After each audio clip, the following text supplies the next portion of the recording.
The key factors is it's a multiple part answer. Number one, 2-3 years ago, it started into the coal prices on coal cattle started climbing up because of supply and demand.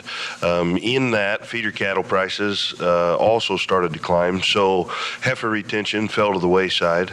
So we have been depleting the herd as opposed to building the herd. Now, the pounds of beef on the market are eerily similar with substantially less cattle. So, but there's a point in time where that will no longer be the case, and we're not far from that. And with the imports holding steady, and or the inability to bring in the 1 million or 1.2 million worth of Mexican feeder cattle into the southeast or southwest, that also is supporting the price.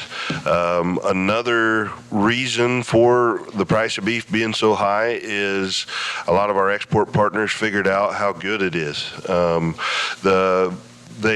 I love a pork chop just as much as anybody else, but nobody can outdo a ribeye or a brisket or anything like that. So, I know in the Pacific Northwest, there's a company out there called Snake River Farms. They started into exporting Wagyu dairy crossed beef probably 8 to 15 years ago. And when I made a comment earlier about fewer larger operators, this is a very, very large operator that is almost a hog world vertical integration, but they focused on a Wagyu crossed beef, high dollar retail cuts.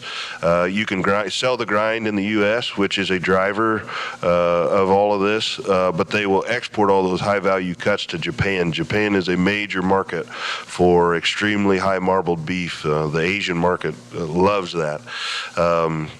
So we're short on cows, and that hasn't stopped happening, which when you're short on the factory, you're going to run out of widgets. So we're short on feeder cattle supply, which is why a 4-weight calf is worth about $5 a pound or $6 a pound today as opposed to $2 a pound 3 years ago. So the factory is smaller, we're running out of widgets, and everybody still wants it. So that correlates to high beef